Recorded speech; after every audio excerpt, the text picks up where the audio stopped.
Hi guys, so I'm going to continue reading from the book Holes. We got to chapter 4 last time, so I'm just going to start reading. Stanley felt somewhat dazed as the guard unlocked his handcuffs and led him off the bus. He'd been on the bus for over 8 hours. "Be careful," the bus driver said as Stanley walked down the steps. Stanley wasn't sure if the bus driver meant for him to be careful going down the steps, or if he was telling him to be careful at Camp Green Lake. "Thanks for the ride," he said. His mouth was dry and his throat hurt. He stepped onto the hard, dry dirt. There was a band of sweat around his wrist where the handcuffs had been. The land was barren and desolate. He could see a few run-down buildings and some tents.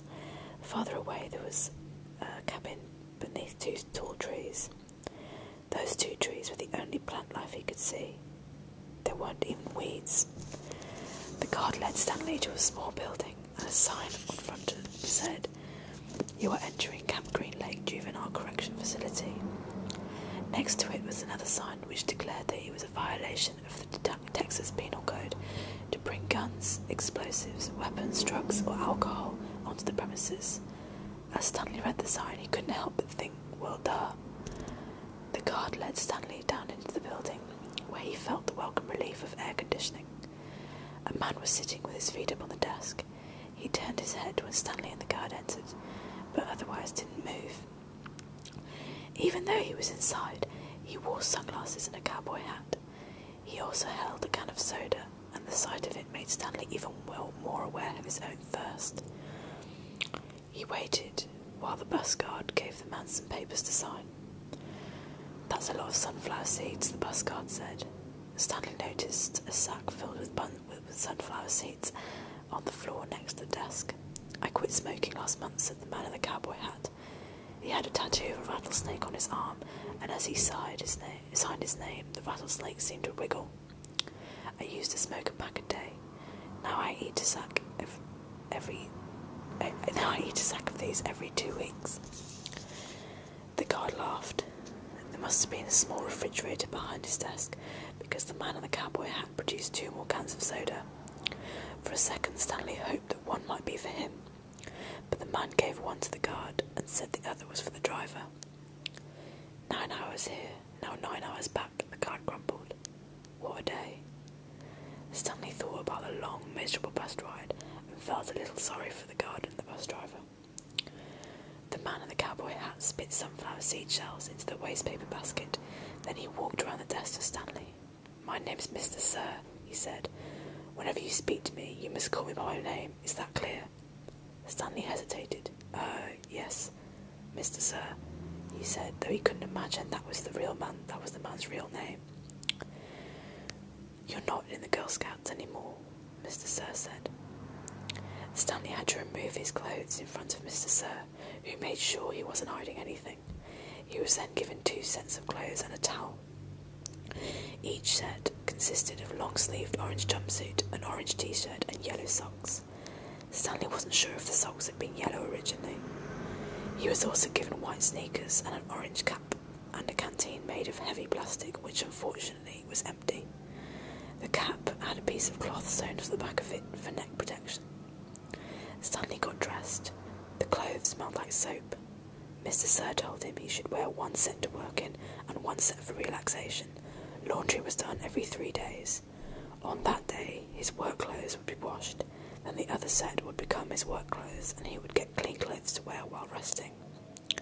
"You are to dig 1 hole each day, including Saturdays and Sundays. Each hole must be 5 feet deep and 5 feet across in every direction. Your shovel is your measuring stick. Breakfast is served at 4:30 a.m. Stanley must have looked surprised, because Mr. Sir went on to explain that they started early to avoid the hottest part of the day. "No one is going to babysit you," he said. "The longer it takes you to dig, the longer you will be out in the sun. If you dig up anything interesting, you are to report it to me or any other counsellor. When you finish, the rest of the day is yours." Stanley nodded to show he understood. "This isn't a Girl Scout camp," said Mr. Sir again. He checked Stanley's backpack and allowed him to keep it. Then led Stanley out into the blazing heat.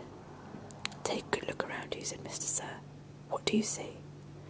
Stanley looked out across the wasteland. The air seemed thick with heat and dirt. "Not much," he said. Then he added hastily, "Mr. Sir." Mr. Sir laughed. "You see any guard towers?" "No." "How about an electric fence?" "No, Mr. Sir." "There's no fence at all, is there?" "No, Mr. Sir." "You want to run away?" Mr. Sir asked him. Stanley looked back at him, unsure what he meant. "If you want to run away, go ahead, start running. I'm not going to stop you." Stanley didn't know what kind of game Mr. Sir was playing. "I see you looking at my gun." "Don't worry, I'm not going to shoot you." He tapped his holster. "This is for the yellow-spotted lizards. I wouldn't waste a bullet on you." "I'm not going to run away," Stanley said. "Good thinking," said Mr. Sir. "Nobody runs away from here. We don't need a fence. Know why? Because we've got the only water for 100 miles. You want to run away, you'll be buzzard food in 3 days." Stanley could hear some kids dressed in orange, carrying shovels, dragging themselves towards the tents. "You thirsty, Mr. Sir?" asked Mr. Sir. "Yes, Mr. Sir," Stanley said gratefully. "Well, you better get used to it. You're going to be thirsty for the next 18 months. There were 6 large grey tents. Each one had a black letter on it, A, B, C, D, E, or F. The first 5 tents were for the campers. The councillors slept in F. Stanley was assigned to D tent. Mr. Pendanski was his councillor. "My name is very easy to remember," said Mr. Pendanski as he shook hands with Stanley outside the tent.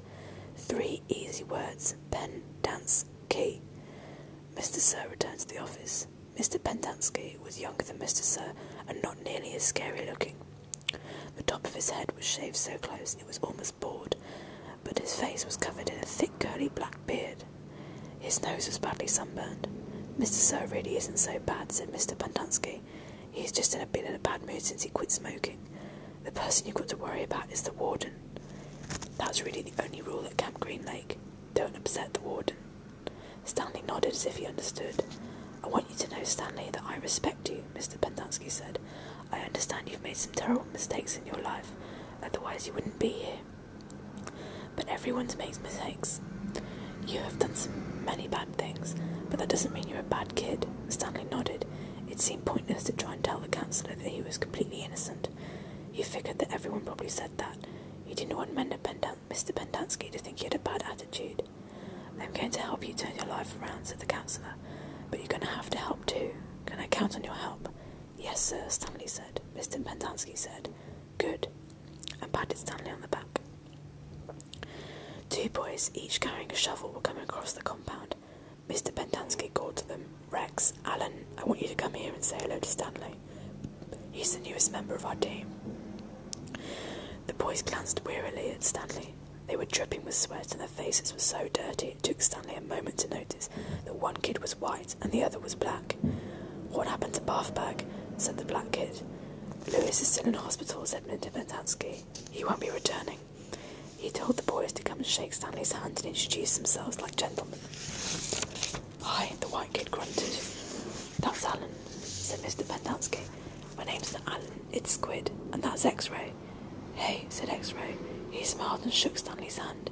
He wore glasses, but they were so dirty that Stanley wondered how he could see out of them. Mr. Pendanski told Alan to go to the rec hall and bring the other boys to meet Stanley. Then he led him inside the tent. There were 7 cots, each one less than 2 feet from the next to it. "Which was Lewis's cot?" Mr. Pendanski asked.